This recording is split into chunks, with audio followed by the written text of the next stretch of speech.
Welcome to the Work Positive Podcast with your host, executive coach, and culture architect, Dr. Joey Fawcett.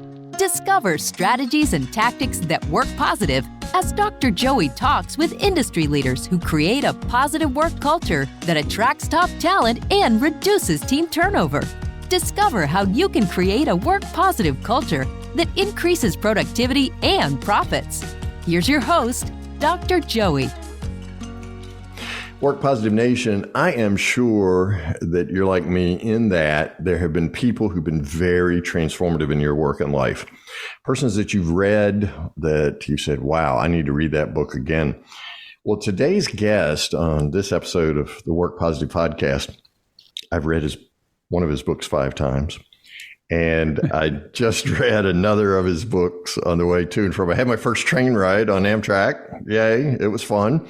I did not miss TSA. Okay, just saying. But read the book there and back and actually worked my way through lots of sections. I did avoid highlighting the whole book, I've got to tell you that.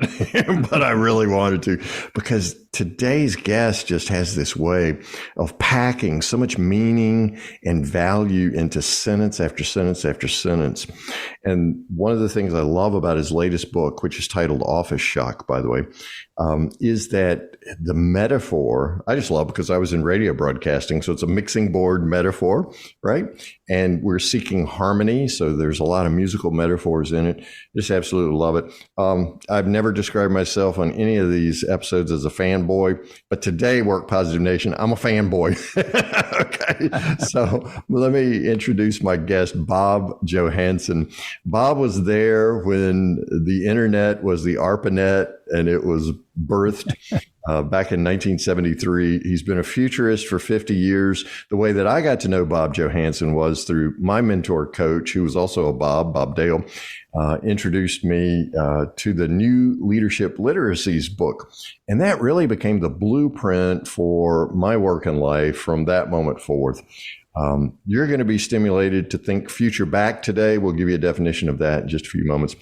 But what the importance of this book is all about is that since COVID, we've been wondering, okay, we've gone home to work. Do we stay home? Do we go back to the office? Do we go back to the office a few days a week?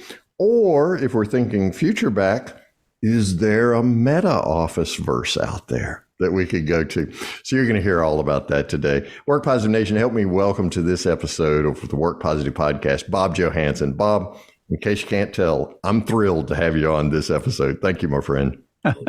Great to be with you, Joey, and I'm looking forward to our conversation. Me as well. Well, we're all about creating a positive work culture here on the Work Positive Podcast and the ingredients that it takes to do that. Almost 3 years ago now, right?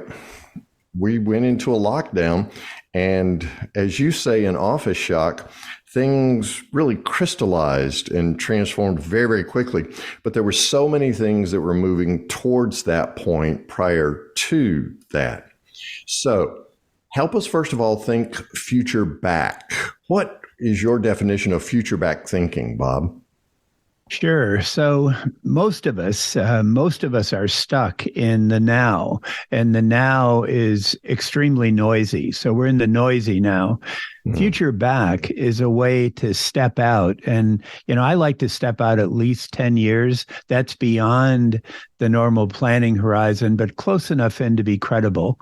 Sometimes it's further than that, but generally, we're the longest running futures think tank in the world now, Institute for the Future in Silicon Valley. And we found 10 as kind of the sweet spot. So future back is going 10 years out and thinking back from there to seek your clarity. And, even in a highly uncertain world, you can usually understand that direction of change and develop that clarity 10 years out. And then you work backwards. And, the reason you do that is it's actually, and this is a big surprise, it's actually easier to look 10 years ahead than it is just 1 or 2 years ahead, because the now is just so noisy. Yeah.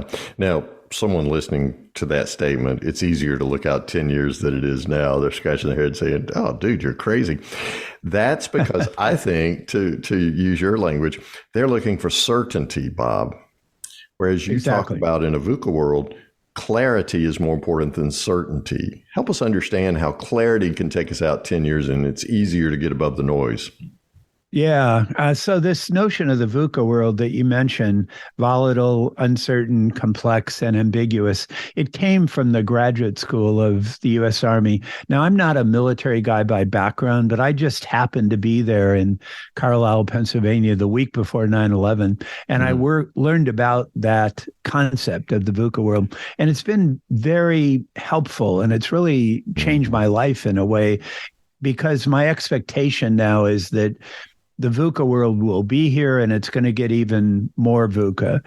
So what the lesson from that is, and, I had thought, well, the military's command and control. They really aren't anymore. The best of the militaries around the world, not just the U.S., have the concept they call commander's intent or mission command. And essentially means they're very clear about direction, but very flexible about execution. And I call that clarity.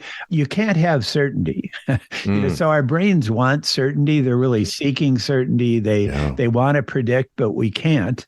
But we can have clarity. So the big lesson from this is in a highly uncertain time like this, you want to be very clear about direction. And it actually is easier if you look 10 years out. So a simple example from Silicon Valley, where I'm based, if you think 10 years ahead, it's obvious. We'll have sensors everywhere. They'll be very cheap. Many of them will be connected, and some of them will be in our bodies. That's just obvious. What's not obvious is how do we get from here to there? So if you start with a world of ubiquitous sensors, and then you come back and say, okay, what does that mean in the present? That gives you a basis to develop clarity of direction, but also be very flexible about your execution, to kind of keep your clarity even within the noise of the present. And boy, the present is noisy, right? We were talking about that before we started recording, just the onslaught of media and so many of us abdicating our editorial license over what we consume in terms of that content. It seems to me that I call it our cave person brain, the limbic system in our brain, really wants certainty, Bob, because it's fight or flight. My ego's here to keep me from dying, right? And that limbic system is saying, hey, Joe, you got to get out of here. You got to find something, right, that smells like equilibrium or, most importantly, safety. As I'm leading a team at work today, how do I give that clarity with such a non-anxious presence that any anxiety that would come from the lack of certainty really unites the team and we're able to focus on mission command? Yeah.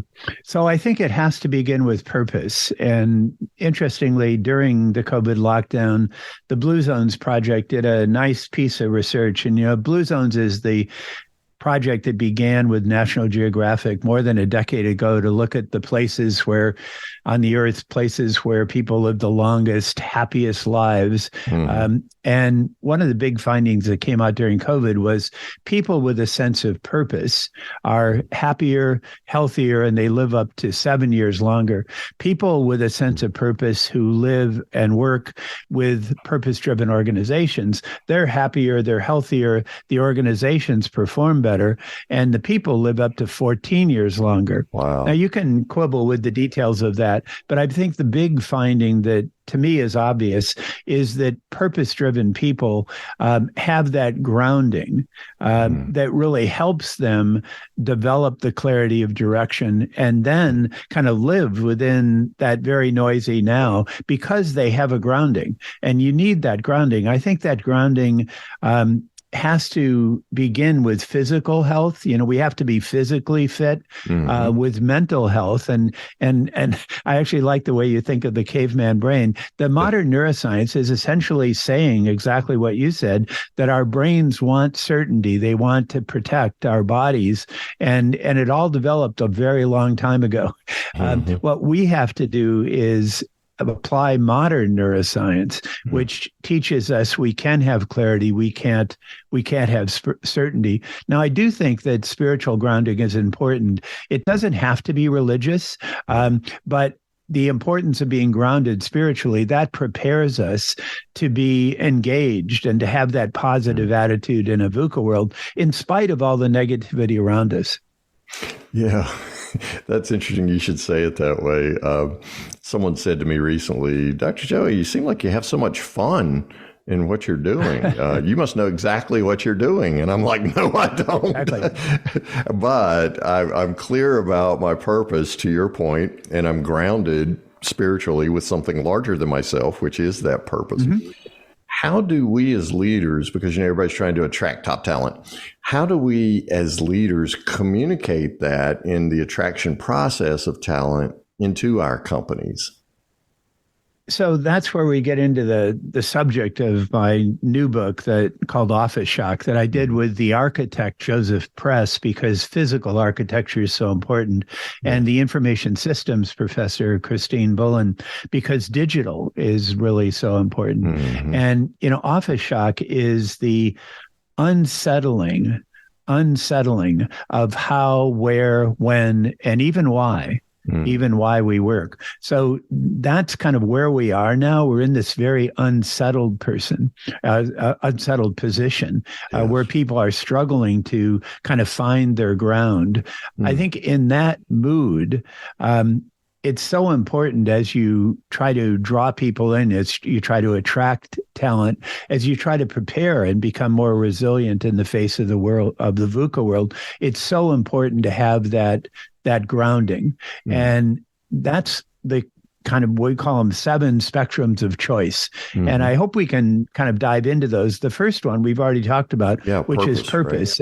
Right. And so many of today's executives are saying, oh, when can we go back to the office? And we're saying, well, that's a good question, but it's number 6 out of 7 for us. And they want to go right to the geography, don't they, Bob? Yeah, the first question is, why have an office at all? And there are really good answers to that question. In-person meetings in offices or wherever, in-person meetings are best for orientation, for trust building, for renewal, for early stage creativity, and for developing a strong corporate culture. So we know that. But if you look back at the old-fashioned office, the traditional office, they weren't all that good for orientation and trust building and renewal and creativity. They were pretty boring. They were designed like factories. Production lines, but that's the fundamental question is, what's the purpose? Then we ask, what are the outcomes you're seeking? In particular, what are the climate impacts? Because, again, we're looking future back, and the next decade's going to be very important in terms of climate choices. Then we ask the question of belonging, the spectrum of belonging. How do you create a culture of inclusion, a culture of equity, a culture of engagement as you're more distributed? Then we ask about the spectrum of augmentation, and this has become really, really interesting. How do we want to be augmented in the next decade? And we'll all have the ability in the next decade to become cyborgs, to become augmented, in other words, not to be worse, but to be augmented. Then we finally get to place and time, remember 6 out of 7, and finally our 7th spectrum of choice. And we do suggest answering these questions in order. Our 7 spectrums of choice is about agility. How do you keep that agility in the face of the VUCA world? And, you have a music and production background. We use a music metaphor, a music mixing board metaphor. These aren't binary choices, they're sliding scale choices. And I love the metaphor for that reason, because we typically think so binary, right? I mean, Elon Musk says, you got to come back to the office, right? And so persons who really were quite productive and accomplished their purpose in a setting other than that physical space are now asking the question, why? So how do I, in the midst of, I know you got all 7 of those, and we talked about purpose a little bit. I want to focus on 2 of them in particular, because we could spend an hour on each of these, but I want to look at belonging and augmentation particularly. Sure. Let's take belonging first, because I think that's the heart and soul, if you will, of why we have such a high turnover rate, why we had the Great Resignation, right? I don't know who created this euphemism of quiet quitting, but there's nothing quiet about it, right? When you're not engaged, your productivity goes down. I guess you just think that you're sliding in under the radar. But let's talk about belonging and how we, in creating a positive work culture today, can really emphasize belonging and get those human needs met that engage people so that work is redefined. Yeah. Yeah. So thinking future back, yes, we're going to be in a more diverse society. We're going to be diverse by many different criteria, not just race and gender and ethnicity, but also in the way we think and where we live and how we imagine the future. So diversity is going to be everywhere. If you think back to the traditional office was not designed for diversity. It was designed for familiarity. And familiarity does have its virtues. We have a common language. We can do certain things faster. You can feel more comfortable, like a sense of belonging. But only if you're part of that familiar culture and that familiar background. You think about traditional offices and you go in the office and pretty much everybody looks alike and they talk alike and they dress alike. But future back, that's just not going to be the way it is, because you're going to have more diversity out there, whether you like it or not. And we're going to have to figure out ways of engaging with that diversity, how to create a climate of belonging, a climate of inclusion. And part of the Great Resignation was people realizing during the office shock, the shutdown, realizing that they're really not that happy doing what they're doing. And to me, it wasn't so much the Great Resignation as it became called the Great Reset, kind of, because most of those people did not quit working, they changed jobs. We call it instead the Great Opportunity, that it has all these threatening aspects, and it wasn't fair and it was difficult, but it's also this great opportunity to rethink how we work, to rethink how we live, to make more basic choices about where, when, how, and even why we work. So I see this as a really healthy period, a really positive transition if we play it right. And I don't think it's going to happen quickly. I think it's going to take 5 to 10 years to play out and resettle. During the lockdown and during the pandemic, we saw antidepressant, anti-anxiety med prescriptions go up, 30% or something like that. Teen suicide now is the leading cause of death among teenagers because they were home too, right? So it apparently, to your point, it apparently suggests that we weren't being fulfilled. We weren't finding satisfaction. We weren't finding meaning in our work necessarily as human beings. In other words, that spiritual grounding shifted for me, right? And so suddenly the great opportunity is to redefine work. We spend 70% of our waking hours at work. So it's the largest influencer on us, if Jim Rohn was correct, and we're the average of the 5 people we spend the most time with, right? What I hear you saying is those people that we're spending time with are changing, and therefore, since the first harmonizer, the first slide, right, is purpose, the great opportunity really has an amazing opportunity for those of us who are in leadership in companies and creating culture.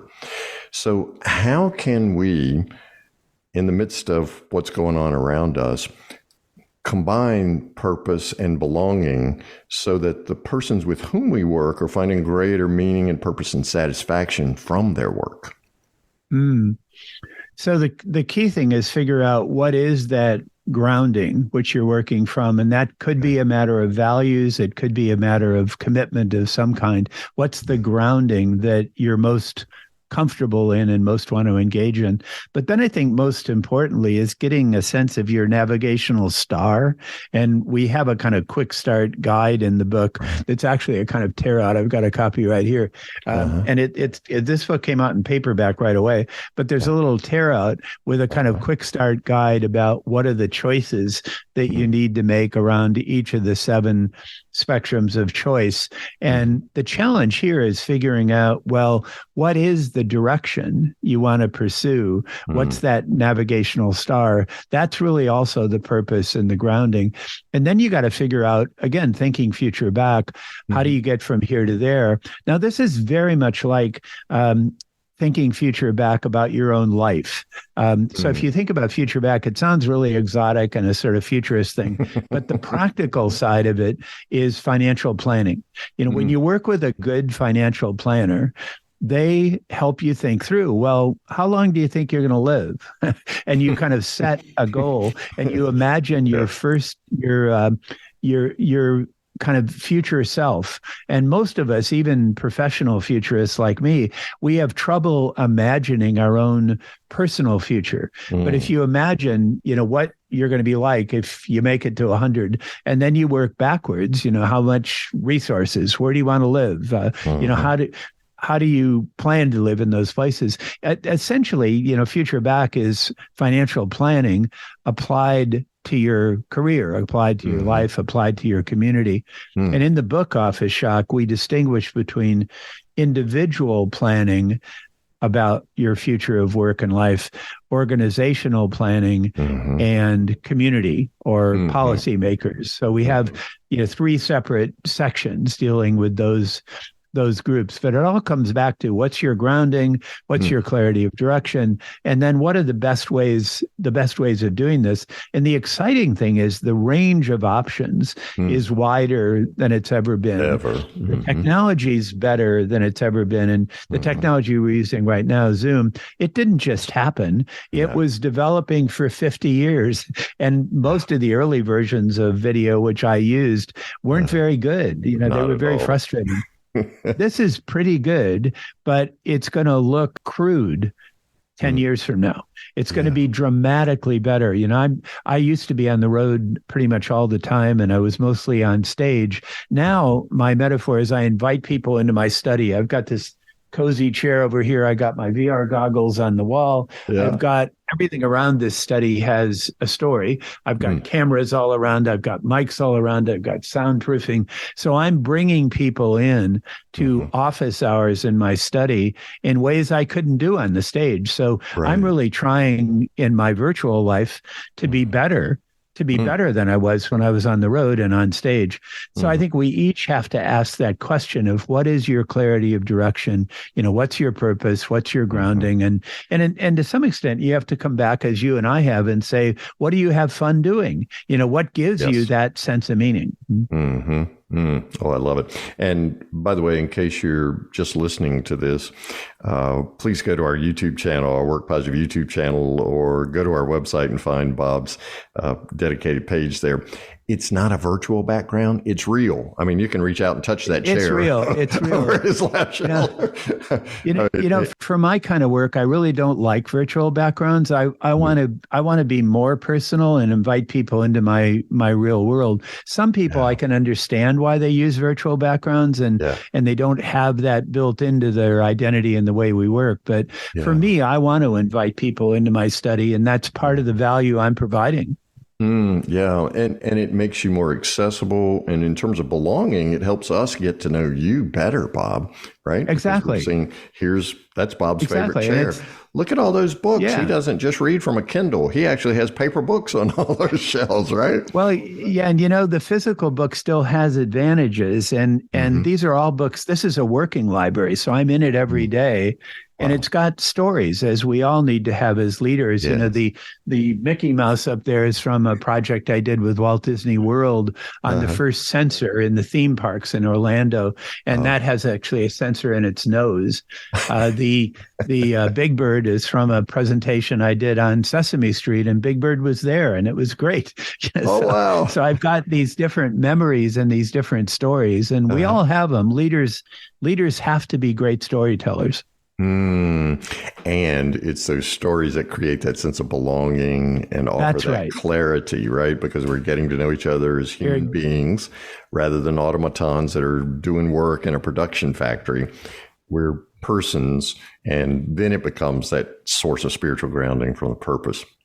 You're definitely right, Joey. Like, our brains are wired for stories. Yes. And if they don't hear stories, they make them up. They make them up. That's right. So I want to tell real stories, authentic stories, true stories to engage people in the future. But I don't want to pretend I'm something I'm not. And we all have to figure out what's our story that we want to share with people. How do we want to bring people into that story? And in those, I'll call them copycat office environments, like you were describing earlier, where everyone looks the same and everyone dresses the same and things like that. Today, office shock obliterates all that, right? And so we're going to be who we are, because I think that's part of what's kept us so miserable and disengaged at work is there's this preconceived notion of what people look like and act like that work around here. When in fact, diversity, unity in the midst of all that diversity is really what creates the best productivity, the most imaginative and innovative work.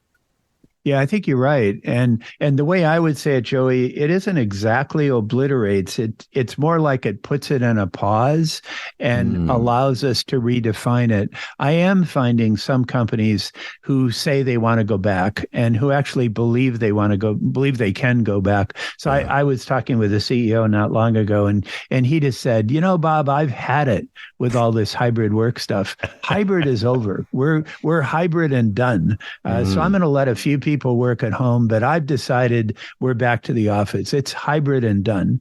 That person's not going to be in a leadership role for long. Not very long. They may survive in some isolated industries or some isolated part of the country or the world. They're not going to be typical at all because the best talent is going to want flexibility. Exactly. The VUCA world is going to require agility, and you can't do that in the old-fashioned office. So there'll be a kind of temporary period where you see some industries. Financial services has been one of the most backward so far of kind of ordering people back to the office. I'm doing a session tomorrow morning for the federal government. There's actually a lot of politicians who are kind of forcing government workers back to office best they can. And in that case, it's more of a lack of trust. They're not trusting people, even though the data suggests, as you suggested, that many cases office workers have been more productive without offices. So office workers are more productive without offices. So what does that tell you? But it is, I think, a matter of trust. And I do need to repeat that I'm not saying we're going to do away with offices. I'm not saying we're going to do away with in-person. In fact, the more digital we become, the more we're going to value in-person experiences, but they're going to be much better. We'll design them for orientation, for trust building, for renewal, for early stage creativity. We'll design them to grow a strong corporate culture. So they're not going to go away. They're just going to be better, and they're not going to be as constant. And I do think the long-term trend here, we're going to have fewer office buildings, and those that are left are going to be much more well-designed for the kind of in-person experiences that are most productive and most valuable, and in fact, most humane. I love that.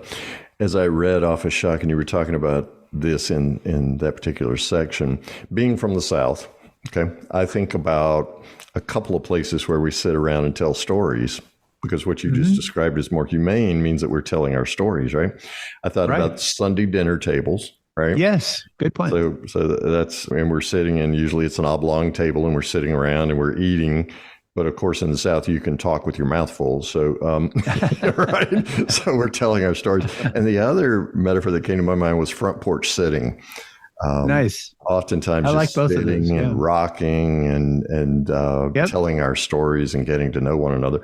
And once there is that commonality of clarity around purpose and that spiritual groundedness, then the real work can start, right? The creativity and innovation. All right. I promise Work Positive Nation we get good stories. Yeah, exactly. The stories. I promise Work Positive Nation we get to augmentation. So let's talk about, by the way, Bob Johansen is my guest today. Go wherever you buy books and get Office Shock. You will thank yourself later for making the investment. And I can promise you, though, it comes with this disclaimer. You're going to read it more than once because it's that good a book. It really, really is. It made my 6-hour train ride, Bob, seem like 30 minutes. I mean, it just, I just poured myself into and through the book. So artificial intelligence is a phrase that you don't particularly like. Why don't you like that phrase, artificial intelligence, Bob?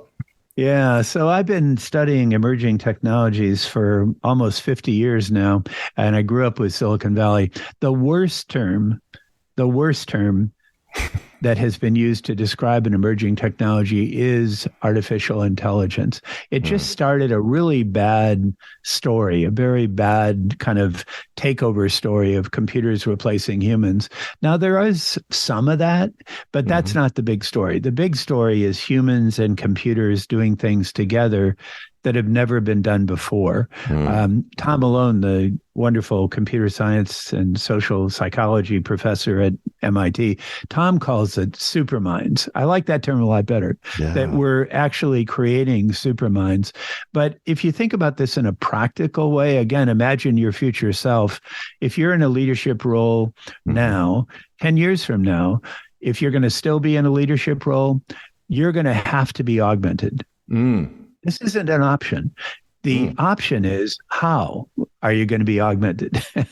But if you're not augmented, you're out of the game. So I write books. I write books aimed at big audience. So I want to write big league books.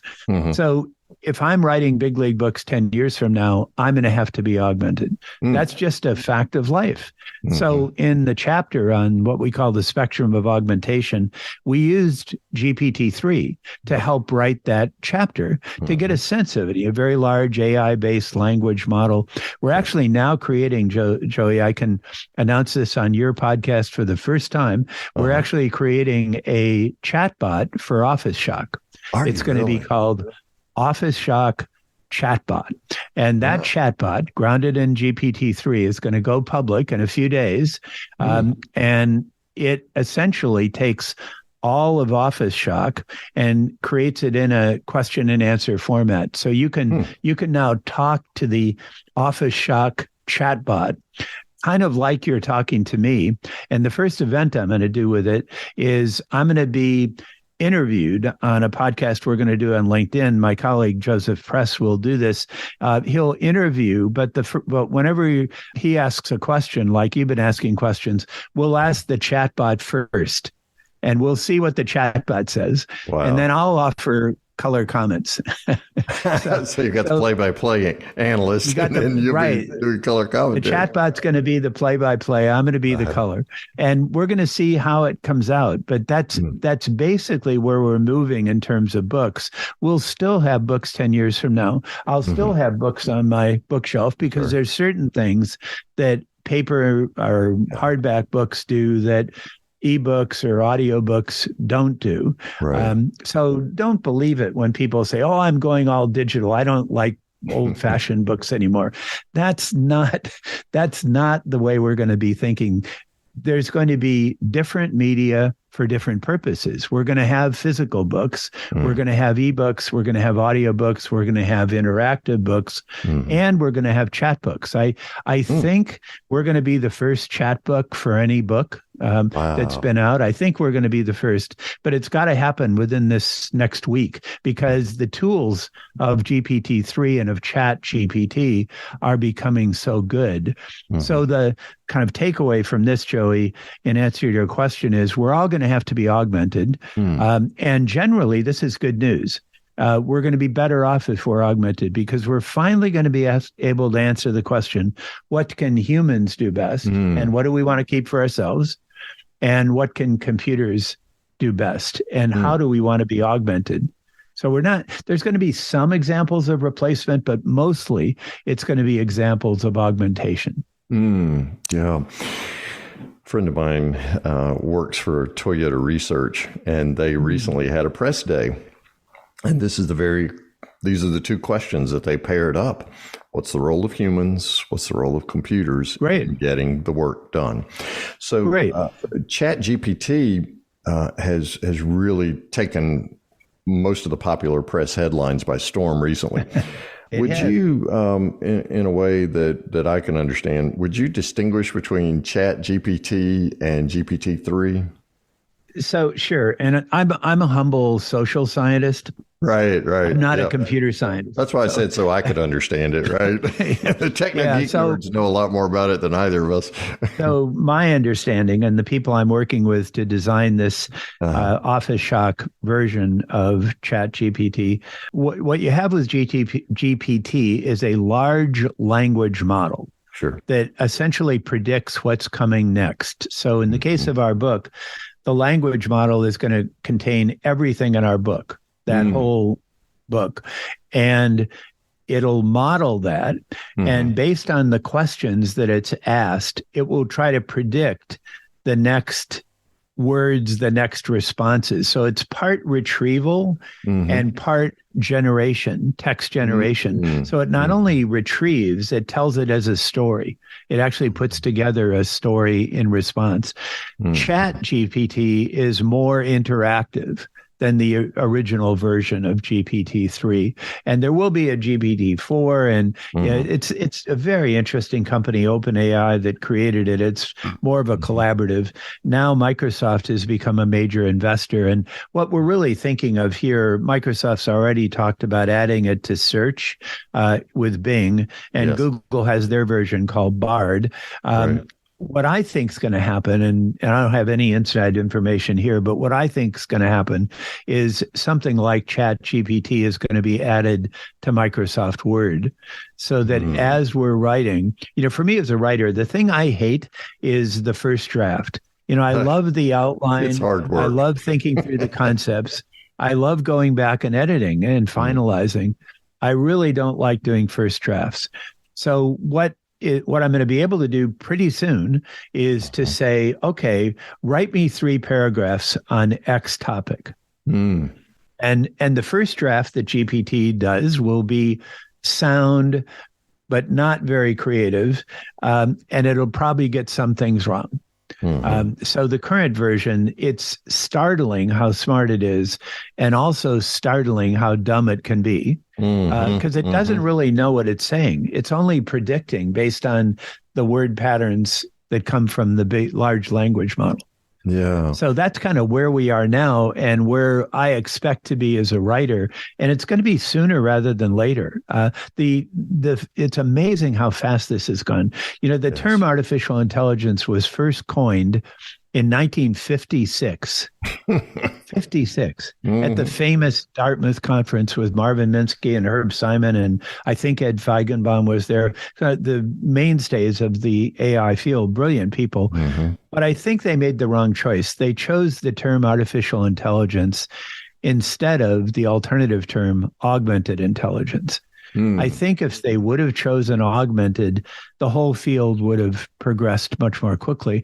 But it also models the insight we have as futurists is that almost nothing happens that's truly new. Almost everything that happens was tried and failed years before. And in this case, it's taken since 1956 to become an overnight success. But wow, did it do it? November 30th was the release date of the free version of ChatGPT. And then January 30th was the release of the stable version. So, we're recording this webcast now, a few weeks after. It's only taken a couple of months for this to spread. And in the circles I travel with anyway, most of the executives I talk with, even if they're not technical, most of them know what ChatGPT is. And many of them have actually tried it. So it's amazing how fast this is spread. The tool set that was just released this week makes it dramatically easier to create something like a chatbot for our book. And, that's why we're jumping on it and why we're going to release it so quickly. So it was an overnight success after 66 years. You're right. Exactly. Well, I love augmented intelligence. And in fact, I'm going to co-opt that phrase and start using that now. Please. Because it really speaks to the machine-human dynamic. with recognition that we as human beings have our role to play, and there's certain things that can't be duplicated by a machine. And so there's our joie de vivre, right? And then there's certain things that our work is enhanced by with machines doing faster than us. Yes. That's amazing. Well, we could go on and on and on. I could, anyway, asking questions and listening to you. I confessed I'm a fanboy, Work Positive Nation. Now you know why, and I suspect you're fans also. So wherever books are sold, we can go get our copy of Office Shock. Do that just as soon as you can, Work Positive Nation, and begin the conversation around these non-binary choices. And so you've got 7 spectrums there to begin working on attracting top talent, creating a positive work culture that increases productivity and profits. And Bob, speaking of profits, we didn't even scratch the surface on the amazing clarity that you brought for me. Just 2 words, stakeholders and shareholders, and the dynamic between those two. We didn't get to scratch on climate change much at all either, but your thoughts around that are absolutely seminal for me and really crystallized so much of what I was on an emotive level experiencing, but now I can talk about it cognitively. So thank you. Work Positive Nation always wants to know from my guest, Bob, about one thing that they can do today to start creating a positive work culture. Bob Johansen, what's your one thing for Work Positive Nation? So the one thing would be to look for signals all around you of that positive work culture. And a signal for us is best expressed. William Gibson said it so well. He said, the future is already here. It's just unevenly distributed. And signals are these specific things that have happened all around us that give us hints of where things are going. So, for example, a specific signal around ChatGPT, we just talked about that, is OpenAI has announced now they're going to be doing $20 a month subscriptions. And I don't know that that's happened yet, but it's likely to happen. So the signal would be ChatGPT spread so quickly that it's almost become a trend now, a kind of driving force. But the signal would be people are now starting to pay for it. So if you start every meeting by saying who has a signal that relates to the positive future, relates to clarity about the future, relates to people engaging and thriving in a VUCA world. Start with signals. So I think future back, I'm focused my life 10 years out, but I'm always interested in signals, and signals are all around us. So one specific thing you can do is become really good at spotting signals and then link those to your future back view of where you want to go, where you think the world is going, what is that source of your clarity. But look for signals, because they're all out there. It's just they are often invisible. We don't see them and we don't put them in context. So put up your antenna and catch a signal, right? Tune into the frequency. Perfect. Thanks so much. Bob Johansen, the book is Office Shock. Get yourself a copy today. Bob, I have learned so much. Thank you so much for the gift of your wisdom and especially your time today. Work Positive Nation is better because of this conversation. Thank you, my friend. Thank you, Joey, for all you're doing. Thank you for listening to the Work Positive Podcast with your host, executive coach, and culture architect, Dr. Joey Fawcett. Please share this podcast with your friends who are small business leaders so they can create a positive work culture that increases their productivity and profits. Get your free 15-point Work Positive checklist to help you attract top talent and reduce team turnover. Download this checklist at workpositive.today/checklist. Remember, it pays to work positive.